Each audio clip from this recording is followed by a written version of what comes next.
for the preliminary time throughout my whole hair. I feel awful. I feel horrible. The Mariposas de Barrio. I watched the second episode, but then she was talking about offing herself and being in a place where other people wanted to off themselves, and I don't want to be exposed to that, so I stopped watching it. I continue to watch some more of the Cakes by Alejandra as I continue to do my hair, or run the flat iron through my hair. Then I needed like a change because I was getting really sad. So I said, and then the realization came to me, before legal, I never watched like crime shows or murder shows, and because it was just, that's not what I wanted to, be exposed to. But what I'm finding is that, I think when we watch things like that about life stories of other people and stuff, perhaps it helps us to realize that hell, the shit that we go through ain't so bad, And the bottom line of it all, always the saving grace, is that I made it to 50 without being entrenched in all of that. So yeah, but I feel awful. I feel horrible. So I left the cakes by Alejandra and watched some other random stuff. Checked on my pillow, and it is dry, but I think what I need to do is like do a mixture. Like, I don't want the other clothes to mildew, so I'm going to continue to dry those.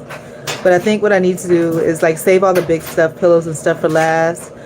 That pillow, when I get a chance, like sporadically when I'm out and about, like right before I leave, maybe I'll get a spray bottle with like some Febreze or Suavitel mixed with a little baking soda peroxide. I don't know, something, just to spray on it and put it into the dryer. Because like I said, for that particular pillow, I'm sure that y'all seen it before though, but a while back I did wash it when the other washer was working, and then the mini dryer that I bought was too small to put it in, so my dumb self thought that I could air dry it out in the sun, but there wasn't enough sun always. It was like half a day of sun and half a day of rain, so there is a slight scent of mildew on it, but it's such a good pillow, I don't want to throw it away. So that's where I am. And coincidentally, right before that pillow went into the dryer, like I said, I was binge watching Maya_cutie pie, or whatever her name is, and she had like a viewer or somebody send her a pillow that was actually a really nice pillow too, a foam expanding pillow. But yeah, this is equivalent to that, if not better. But I feel absolutely sickened, and the reason that I feel sickened, because some of these videos that I'm watching are about corporate BS. I haven't been in corporate probably since 25 years ago, but just watching it just made me want to throw up, because just so much of the BS, and just looking at now what I consider to be lower level jobs, and how, just looking at my history, I've never, and that's another reason I didn't have kids, because I knew that it's part of kind of slavery. A lot of reasons of things that I did, just awareness. Like, how when you were growing up, people used all black products, and it didn't make sense to me because, and it comes out that it's true via TikTok. And I was like, why would you, if you live in a country where folks hate black people or whatever, supposedly, why would you buy something that's supposedly an all black product? Because the people that make it and own it probably are not black, and they are probably putting shit in it to fuck your shit up intentionally. You know what I'm saying? And it comes out, a lot of that stuff is true, like the edge control gel is coming out on TikTok.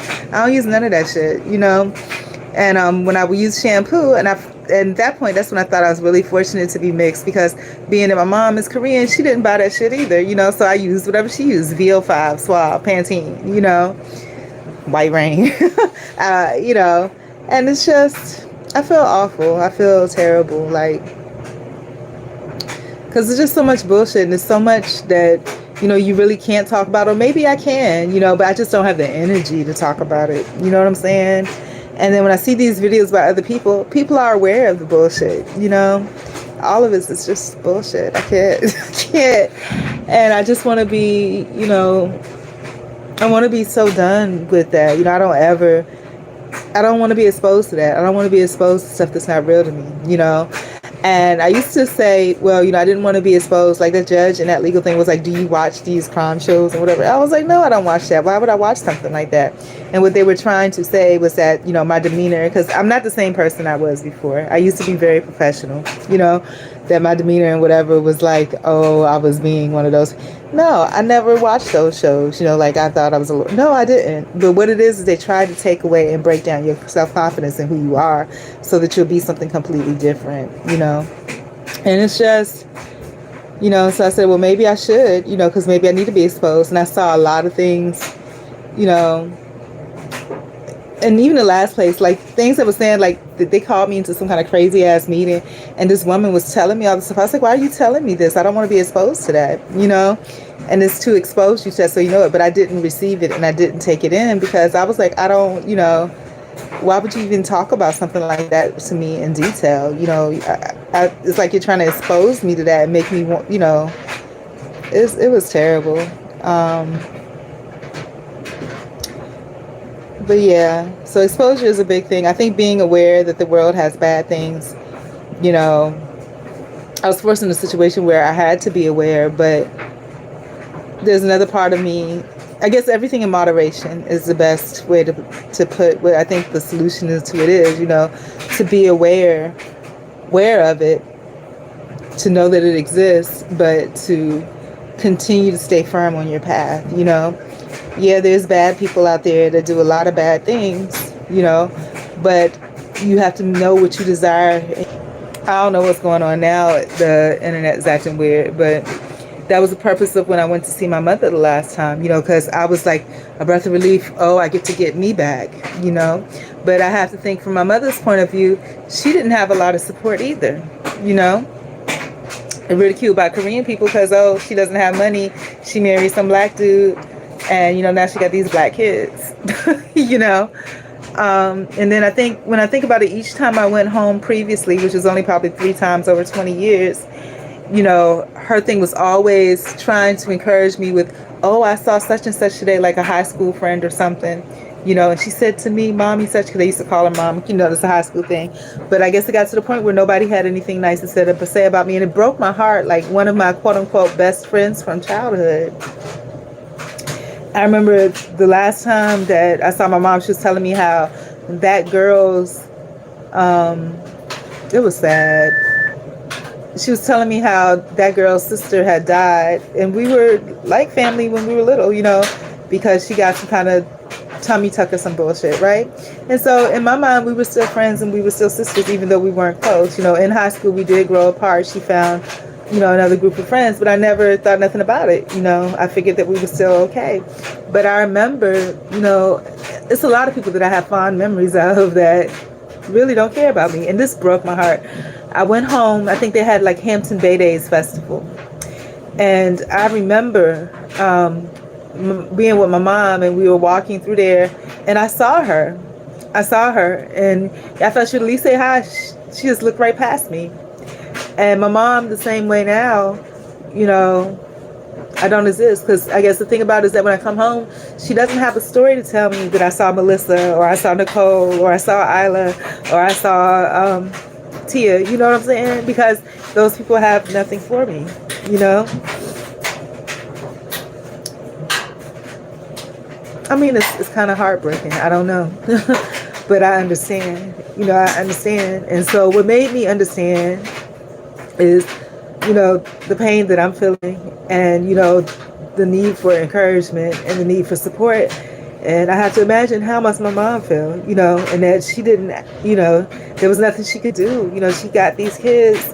When she was coming up, there was, you know, there was no such thing as getting rid of children, you know, which is a good thing. But so she stuck. So she made this huge investment having these children, having these black children, going to a whole nother country. You know what I'm saying? And she didn't get a return on the investment. She hung in there, but she didn't get a return on the investment. You know, she didn't get any honor. She didn't get any privilege. But so I understand. But you know, it kind of hurts. So I'm in a position where, you know, I have to rebuild myself. But yeah, so I got another load in there. There's at least two more loads after this one, and each one is about going to be about an hour and a half.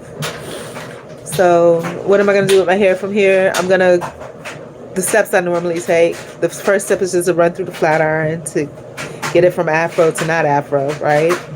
So then I'm going to take the blow dryer and blow dry it straight, forwards and backwards, to make sure that I get everything. And then I'll sit and do nothing for a minute, let my hair rest, and then I'll run through the flat iron again. I might run through it tonight, usually, which is a good idea if you're going straight from afro to straight. So yeah, but I'm in my feels a little bit, but I guess I'll be okay. It's hard to like, but I think right now I need to feel whatever it is I'm feeling. Says, hi Maria, I'm listening. That's good, Anthony. I can't, and see, this is the other thing that's getting me. My eyes are so bad now. I can't see. I have glasses on. I can't see. And if I take them off, it's even worse. Like, what the hell? So I don't know if I need stronger glasses. I don't know who this person is. I can't even read the name. Jim Meyer has a bunch of smiles. Okay. All right. But goodbye for now. And just listening,